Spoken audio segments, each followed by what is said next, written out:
What's going on, y'all? TGIM. Happy Monday to you, man. We live tonight, man. I haven't been live in the studio for a minute. I've been having some bomb guests, man, and it takes a little bit more time to prepare. So man, happy to be live with you all tonight. And um in this episode, I want to talk about we're gonna talk about cryptocurrency tonight. We live tonight. I see the master teacher is on, Mr. Darcy Ogandaga. Welcome, sir. But yeah, man, we're gonna talk crypto tonight. Very important topic for where we are now. And I know a lot of people they kind of shy away from it because you don't know a whole lot about it.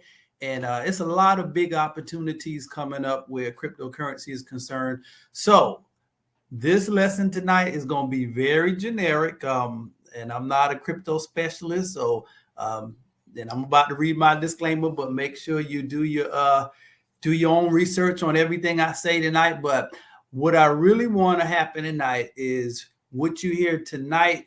When you hear it again, I want you to be able to say, "Oh yeah, I recognize that this time because I heard Jarod talking about that the other night." So I just want to kind of lay a foundation for you on what cryptocurrency is and just get you a little bit more familiar with it.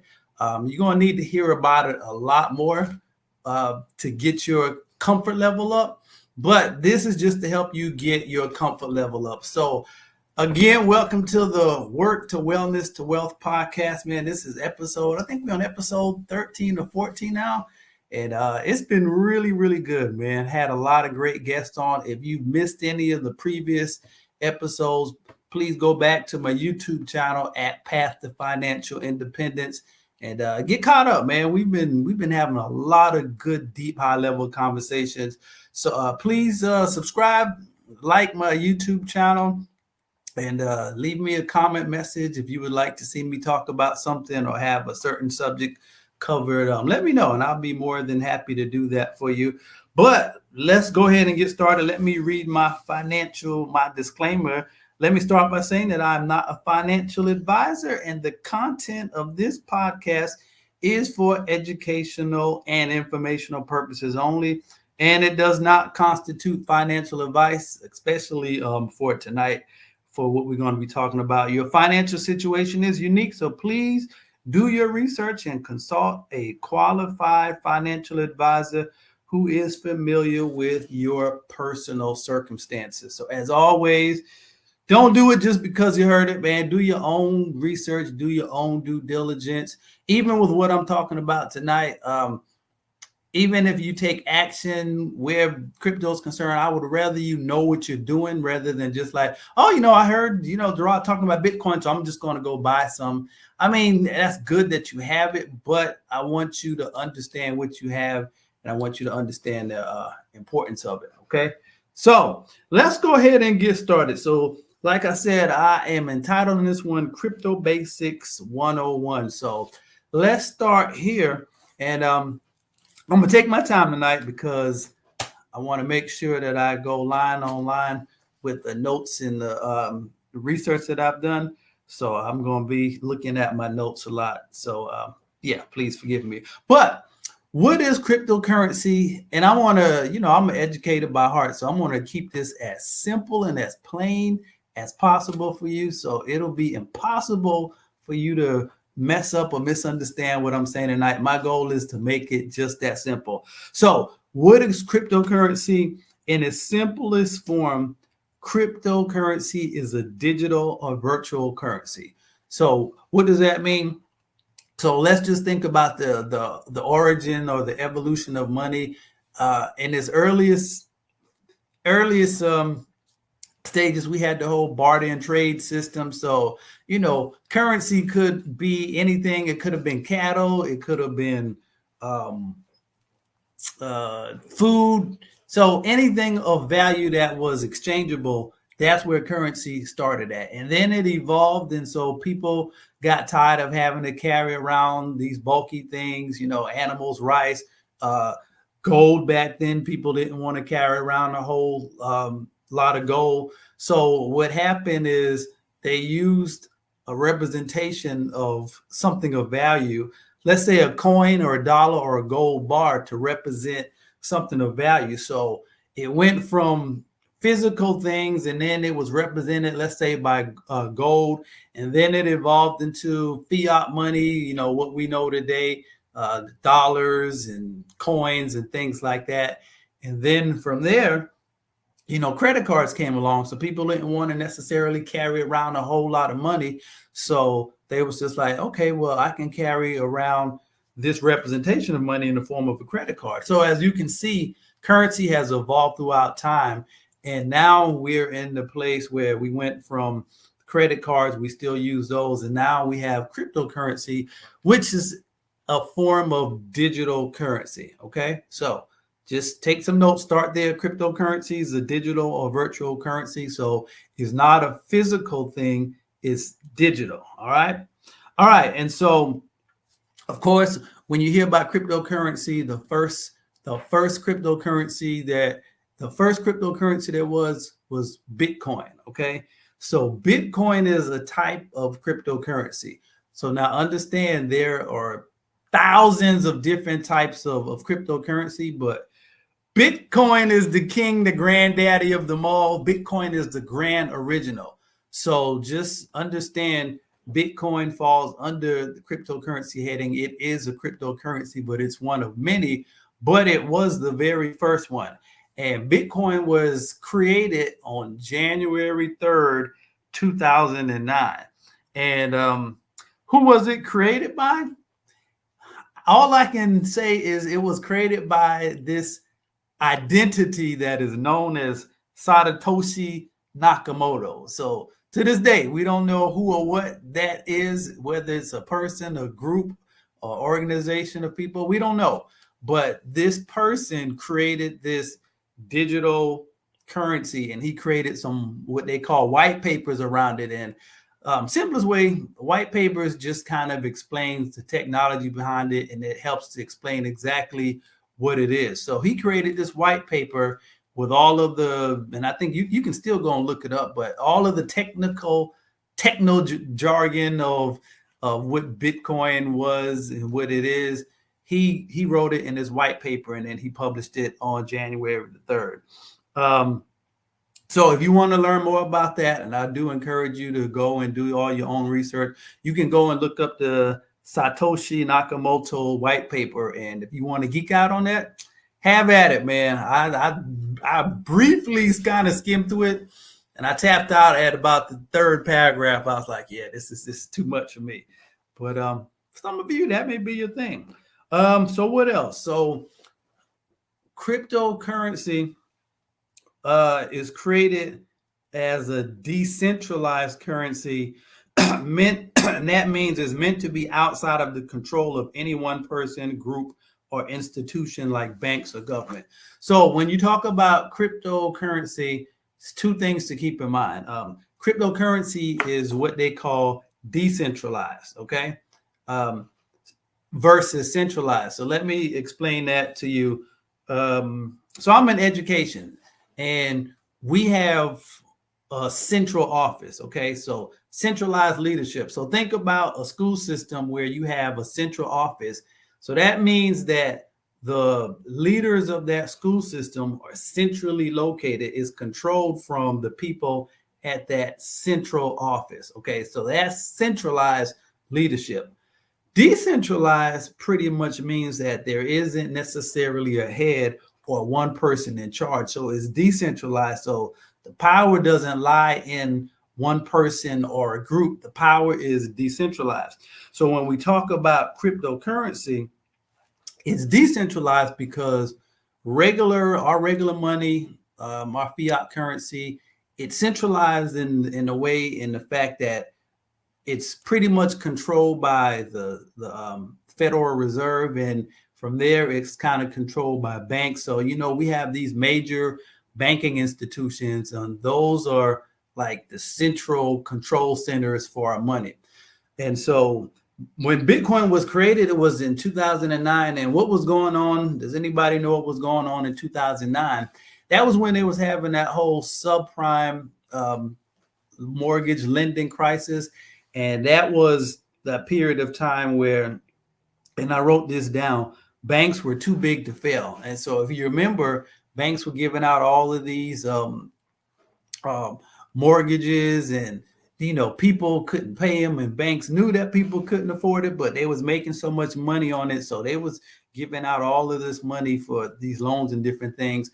And what happened when the people defaulted or they couldn't pay back, a lot of banks started to go under. And then if you remember that time, the government had to bail a lot of those banks out, and a lot of people were really upset at that, because it was just like, okay, now these banks, they doing, they not necessarily operating on 100% integrity, but yet still they're able to be bailed out. And so there was a lot of distrust going on at that time. And so it's ironic, which it isn't ironic, but Bitcoin came out right around that time.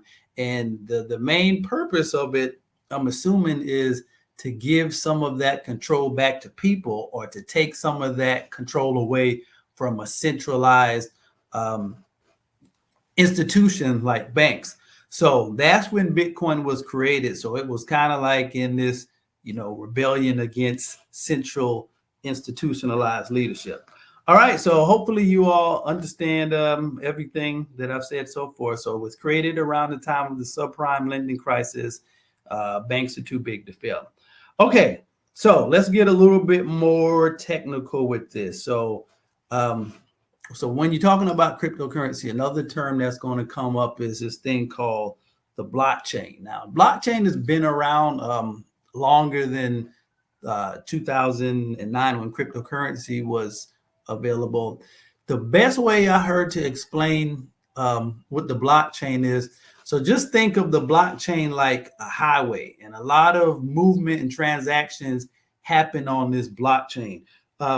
So let me read the definition first. A blockchain is a secure, public, distributed digital ledger that records transaction across multiple computers. Let me say that again. Blockchain is a secure, public, distributed digital ledger. Remember that part. It's a digital ledger that records transactions across multiple computers. So let me break that down. So think about a checkbook. So when you was growing up, and I don't even know if people have checkbooks anymore. Everything is so digitalized. But you remember you had the ledger where you track all your transactions. So I can still remember my mom, when we went to the store, she would always be sure to track that transaction in her checkbook ledger. Reason being is like she didn't want to go out and spend money and forget that she spent something, and then you're thinking that you have more money left than you actually do because you didn't record it. So she was very careful to make sure that she recorded everything in that checkbook ledger. So the blockchain is like a digital ledger.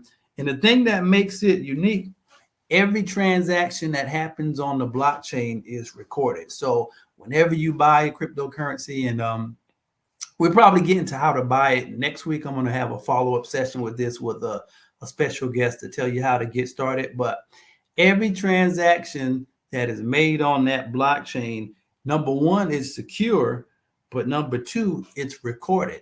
So if I went and bought some cryptocurrency, if I bought some Bitcoin today, that transaction would be recorded on the blockchain.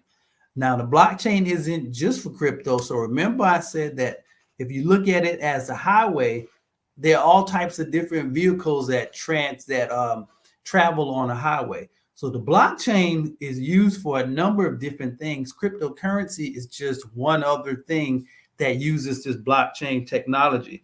So what are some of the things that are also used on the blockchain? The blockchain is also used for money transfers. Is used for smart contracts. So that might include insurance and real estate.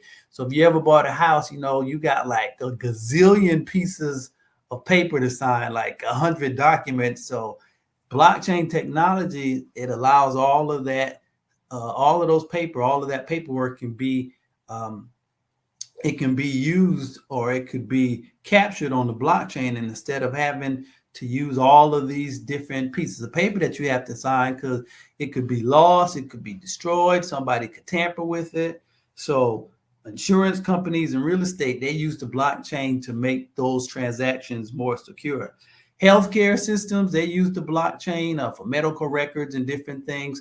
Because think about it, it can't be tampered. So, sometimes in TV, and I'm just being a little bit extreme, but, you might see the crooked doctor might go and falsify some records, or they may try to cover up their tracks or something that they did. When something is on the blockchain, like once it's on there, it's secure. Nobody can go and change it. Nobody can tamper with it. So it's one of the most secure ways for relaying and capturing information. NFTs, which stands for non-fungible tokens. So I don't know if you all remember the NFT craze, but NFTs, they use the blockchain. The government uses the blockchain. Media uses the blockchain. So here again, blockchain is something else that you can geek out on if you want to, but I just want to give you a basic understanding. Just look at it as like an information highway where information can be secured. Well, let me read the definition again. A secure, public, distributed digital ledger that records transaction across multiple computers. So I don't want to muddy that waters anymore. Just think about that digital ledger. All right, let's see. So we talked about centralized and decentralized. We talked about the blockchain. So the blockchain is a decentralized network, which means that it's open to everybody.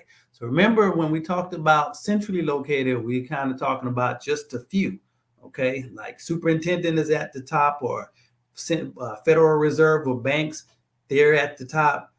Blockchain is decentralized, so that means that everybody has a part and everybody can participate in using it, okay? So just remember that blockchain is a decentralized network and is open to everybody, and no single entity is in control of it. So that's the power of this technology and cryptocurrency. There's not any one person that's in control of it. Okay, all right, moving on along. So hopefully you all are understanding what I'm sharing so far. If you have any questions or anything, since I am live tonight, you can put it in the comment section. Hopefully I'll see it, but if not, I'll get back to you. All right, and so we talked about where blockchain is used. So we talked about money transfers, smart contracts, healthcare, NFTs, government, and media. Okay, so now let's talk a little bit more about the coins. So like I said, there are thousands of different types of coins. Coins and tokens are the two main types of cryptocurrencies, but there are many different types of coins. The top three, and remember this, Bitcoin is of course the first, and it's the most valuable. So at the time of this recording, one Bitcoin is worth around $96,000. Catch that. Present day, one Bitcoin is worth $96,000. So think about this. Back in 2014, Bitcoin was $2, around $2. In 2014, Bitcoin was $2. I got involved in Bitcoin. I remember when Bitcoin was, I think when I first started getting involved with Bitcoin, it was around maybe like $4,000 when I first got exposed to it. But think about this. Bitcoin was $2 in 2014. If you, and this is going to show you why you need to be paying attention to this. If you had invested $10,000 10 years ago, which would have been 2014, when Bitcoin was $2. Catch this. If you invested $10,000 10 years ago, 2014, your money or your Bitcoin would now be worth $2.9 million today from a $10,000 investment. That's why you need to be paying attention to this. $2.9 million if you invested $10,000 in Bitcoin. And here again, this is why the education is so important. So when I first found out about Bitcoin, I was buying a whole lot of it, but I really didn't understand it a whole lot. And then, you had that little quiet period. And I'll tell you why I got quiet for a while, but it was that quiet period where it just seemed like nothing was happening.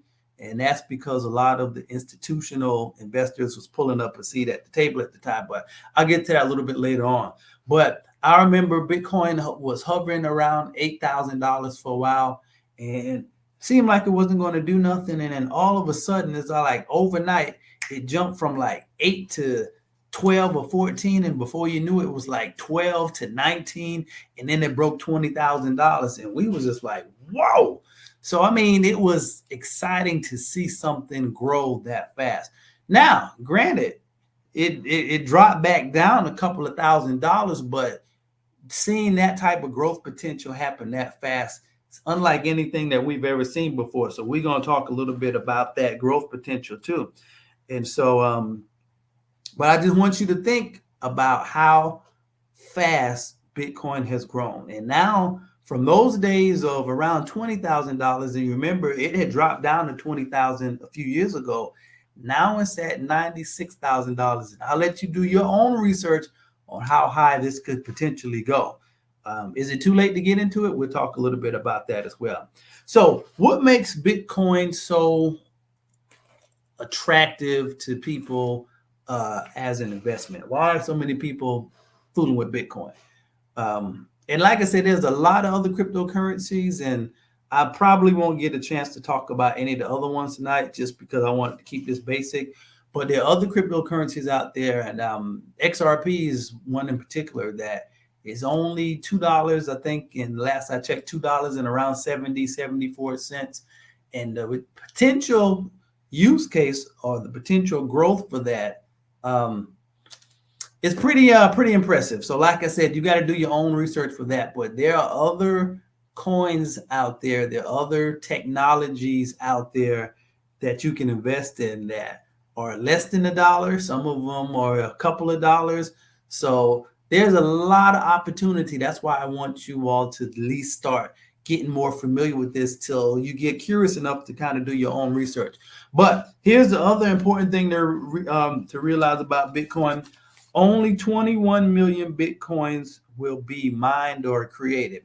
And so basically, the way Bitcoins are created, they're mined by computer programmers who have to solve complex mathematical equations with software. So I know that may sound technical, and that's even a little bit more than I understand, but I know there's some geeky people with some really expensive equipment, and they're able to mine or create Bitcoin. But the way that, let me go back so I don't, Satoshi Nakamoto set it up, there will only be 21 million Bitcoins that will be mined or created. So what does that mean? There's limited supply. And I don't know exactly where we are now, but every, I think, 4 years, they have a halving where the number of Bitcoin that's created is cut in half. So I don't know, we may be, I don't know how many are currently in circulation, but I think we're probably around 10 million or less to still be created. So that's very important because the supply is limited. So you know how supply and demand works. The lower the supply is, the higher the demand is going to be. So as the number of Bitcoins, as we get closer and closer to that 21 million, the value of it begins to increase because it's becoming more scarce.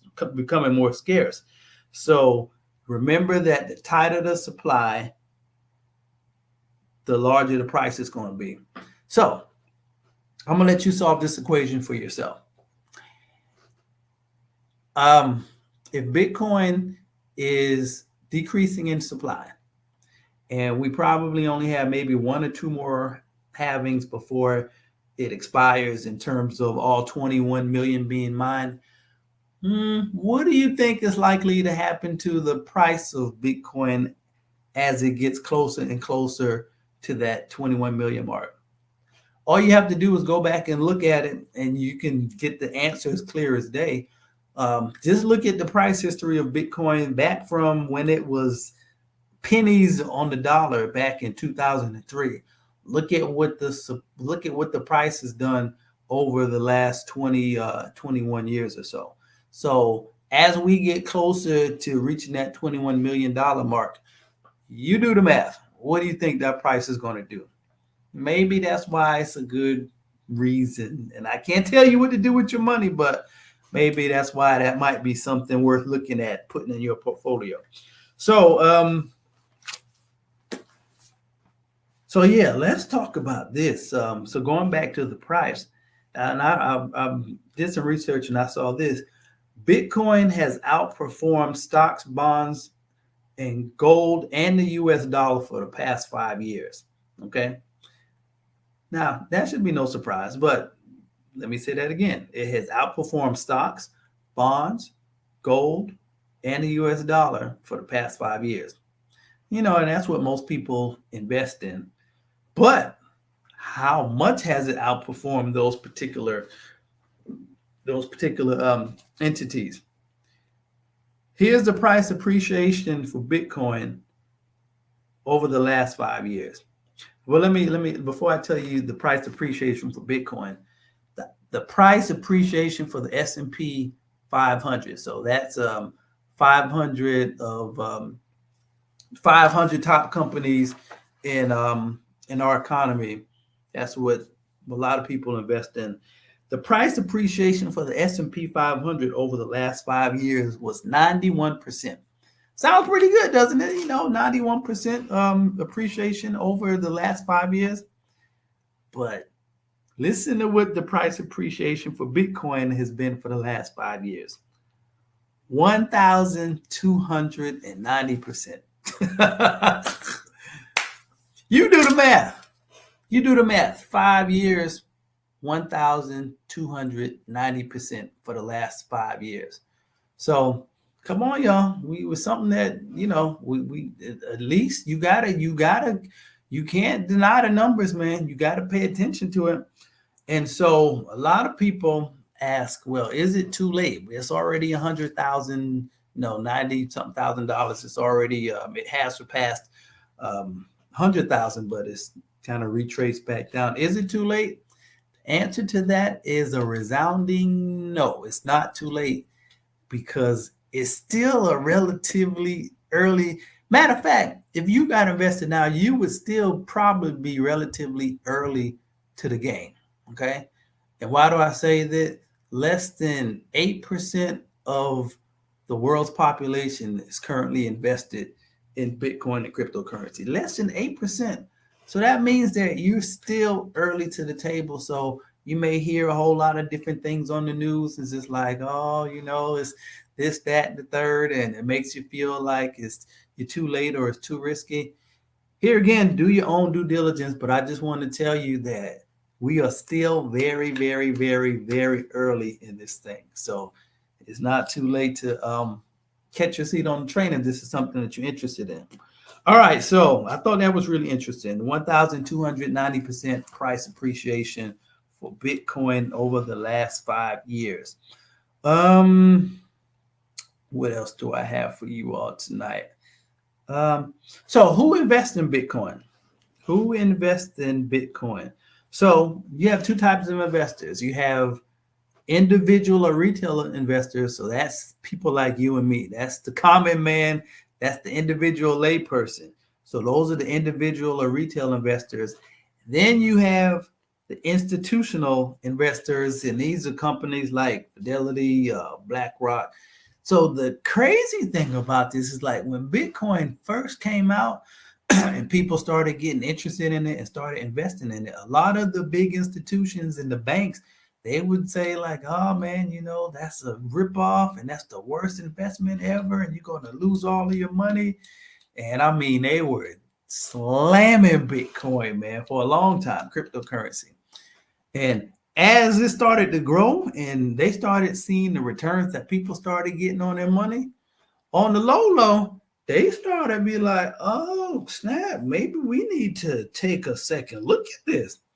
But they would never say that publicly because they want people to continue to be scared of it because, hey, if the rest of them have them sell all of their shares and their coins cause the price to go down. So what eventually happened is that as the price began to grow and increase, a lot of institutional um, investors began to look at crypto and Bitcoin a lot more seriously. And that's what happened. Bitcoin was, I think, at like $50,000. And you remember about 3 years ago, it dropped down to like 20, and it was like quiet for about 3 years. It didn't seem like anything was happening.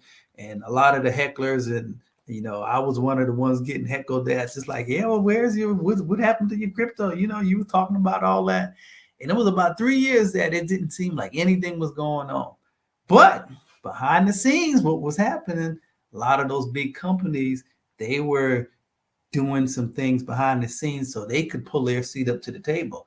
And so that's why price was kind of, flatlined for a couple of years, because all these companies, they had to get things in order and they had to change and rearrange some things so they could now begin investing in Bitcoin. And after that period of time, that price went from like 20 to 30 to 50. And you see where it's at now. It's at 100, and it's still just getting started now. So those are the people who invest in Bitcoins, you and me, individual investors. And then you have the retail investors, like I said, the big banks and companies. And so, like I said, we still early. But what's happening now is that you're getting a whole lot of institutional players at the table. And so one of the biggest things, and I'm not going to go too deep in that, what some of the big companies wanted to figure out is just like, how can we get more money into Bitcoin for people who don't necessarily want to buy Bitcoin directly, on exchanges. And I'll talk about that a little bit later. So what they came up with, they created what they call a Bitcoin ETF. So for those of you who invest in stocks, ETF is an exchange traded fund. So basically ETFs and index funds, they're like baskets of stocks that you can buy. So as opposed to, so let's suppose one of the things that I invest in is it's called VOO, but it's a basket of stocks that mirrors the S&P 500. So what they did, they submitted a Bitcoin ETF, which means that people could invest some of their retirement dollars. They couldn't invest it directly in crypto because those funds for retirement, those investment accounts, so you can't go and take that money and buy cryptocurrency directly. But they created these ETFs to kind of mirror the movement of Bitcoin and Ethereum, and now they are doing the same thing for XRP. Hint, hint. And so they created these Bitcoin ETFs to mirror the movement of Bitcoin, and now people can take their retirement, their investment money, and they can invest it into these ETFs. So I'm telling y'all, the institutional players, man, they wide open now. And now it's like, it's not even a secret. They realize this is like, man, this is probably one of the biggest wealth transfers that we're going to ever see during our human lifetime. And we also have a crypto-friendly president. So, I'm just kind of setting the stage for you. Look at what's going on. So there's a lot of profit to be made.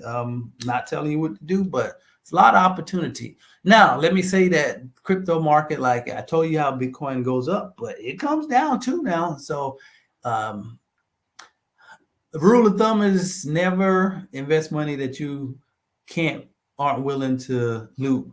Okay. So if you don't take your rent money, don't take your mortgage money, like, oh, I'm going to buy some, don't do that. And I have some stories, man. Now I'm not going to try to make you think that it's all roses, man, because I've made a lot of money in crypto, but your boy has lost a lot of money too. But that was because I was just early excited, didn't really know what I was doing. But here again, I just want you to just be aware, be knowledgeable, understand what it is, and then you make an intelligent decision if it's something that you're interested in.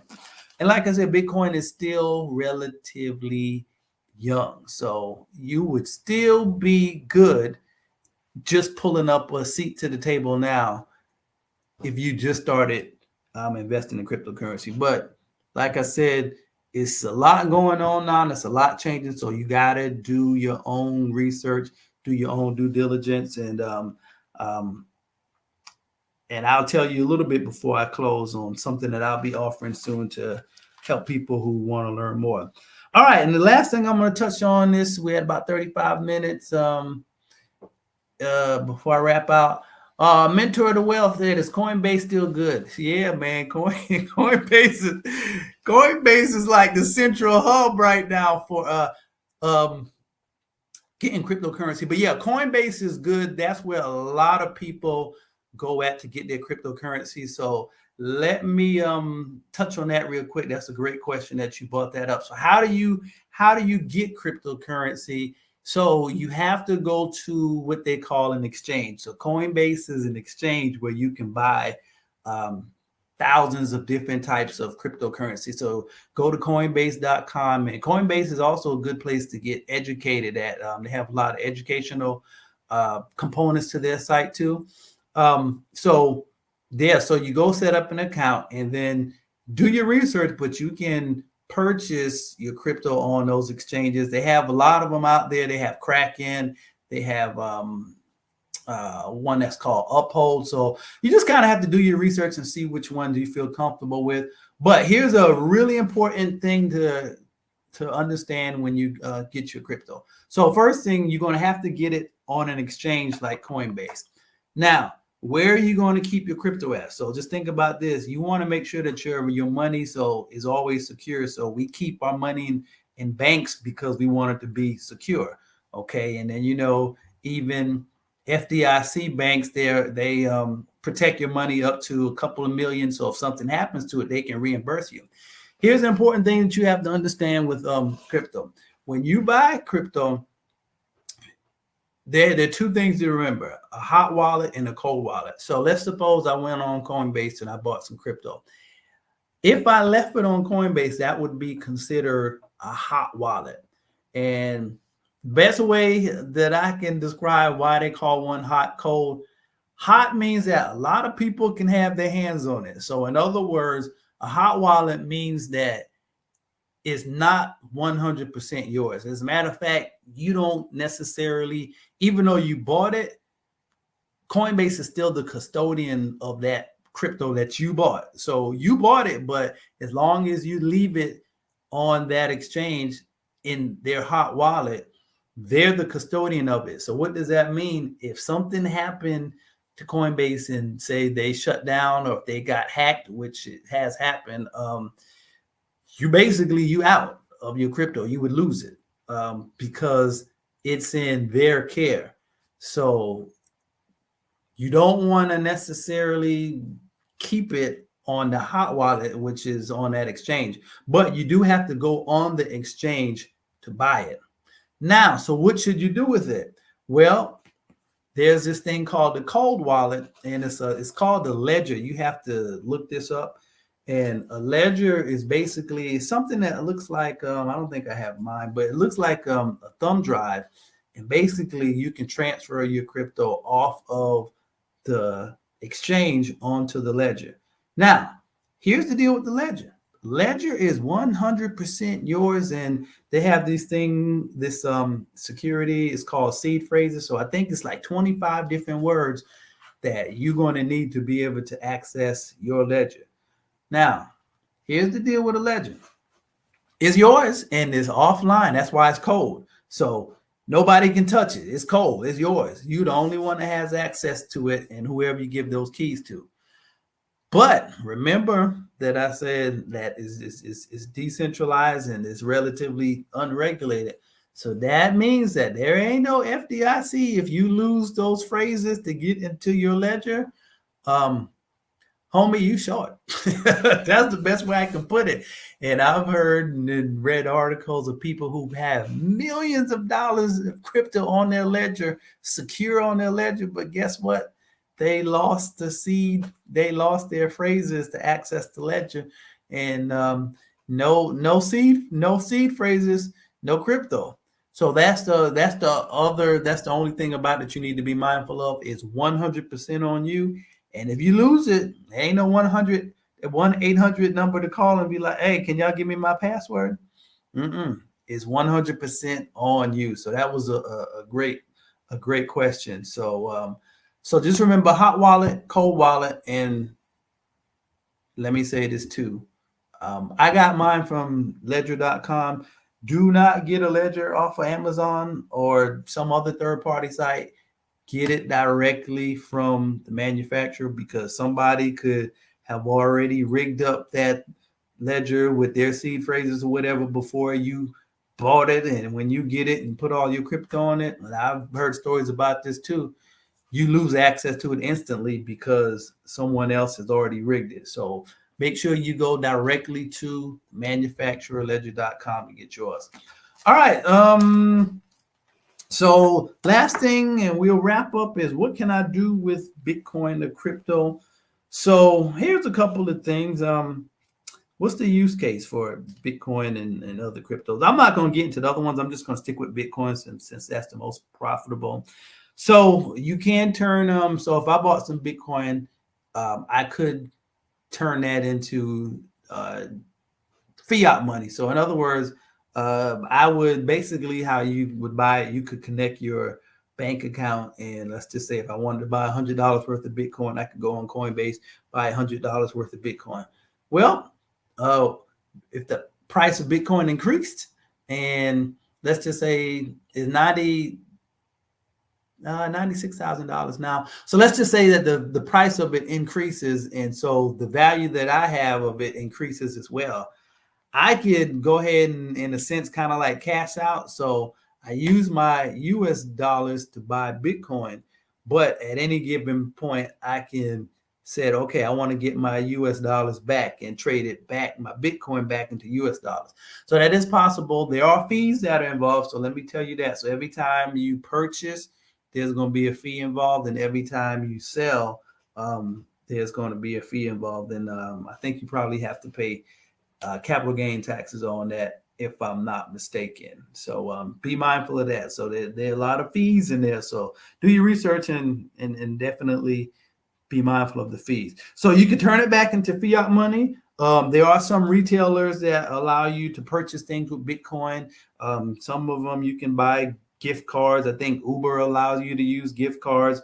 I know I went to a concert a couple of years ago, went to see Janet Jackson, and that Civic Center, they accepted Bitcoin and cryptocurrency. So it's a lot of different places. The adoption is happening slowly, but a lot of people are starting to accept it more. But keep in mind, there are thousands of other cryptocurrencies too that have different uses. One of my favorites that I would recommend you all take a look at is XRP. It's a lot of stuff going on with XRP now that you probably would want to plug into. I'm just going to leave that there. But a lot of different use cases for it. You just have to do your research. Now, there are other meme coins that basically, they're hype coins. They don't have a use case. Most popular one is probably Dogecoin. Doesn't have a use case, but just because of the name recognition or what it's connected to, people might buy it just because of who it's associated with. So that's why you need to do your own research. All cryptocurrencies aren't created equal. So you need to know what you're investing your money in. And yeah, so I said it's a limited acceptance, accepted as a means of exchange. And we talked about how to get crypto on the exchanges, and we talked about the wallet, the cold ledger, and the hot ledger. And remember, those exchanges are Kraken. You can get Coinbase, Kraken, Uphold, or some of the most popular ones. So I think that's it, man. I think I gave you all enough to just kind of whet your appetite. But like I said, just stay plugged in. Maybe just do a search a day just to see the latest news and kind of fill in any gaps in your knowledge. There's a whole lot that I didn't cover tonight. I will be starting in March. I'm going to be starting a coaching program because there's so much going on right now, and it's going to be called the Wealth DNA Experience. And so I'm going to create a community for those of you who's just like, man, Jarod, I don't have time to keep up with all of that. Can I just get everything in one place? Got you covered. It's going to be your one-stop shop. So we're going to talk about mindset where your finances are concerned. We're going to talk about creating a financial ecosystem, including retirement planning, estate planning, investments, setting money goals. We're going to talk about crypto. We're going to do, it's going to be a one-stop shop for everything, and it's going to be over the next 5 or 6 months because it's just going to take, it's not a rush and you can get everything in 2 sessions. So we're going to just take some time and going to lay some foundations for you with your mindset, help you to get a revelation of that wealth DNA that you have on the inside of you, help you create your financial ecosystem. So you'll be hearing more about that. I'm going to probably start advertising that next week, I believe. I got a couple more things I need to finish up. So yeah, stay tuned for that, but definitely crypto will be a part of that. And of course, there's a lot more that I can share off camera in our private community that I can't share on camera because certain things that they don't want us sharing. So got to do what you got to do.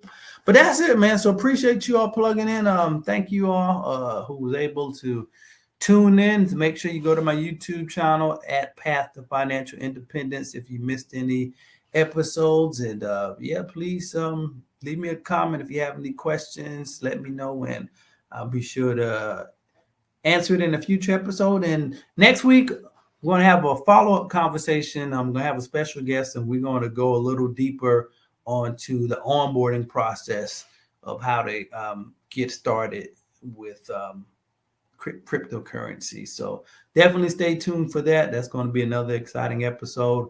And that's pretty much it. So appreciate you all rocking with me, man. We going strong and we just getting started. So I will see you all next week. Thank you for tuning in. Later.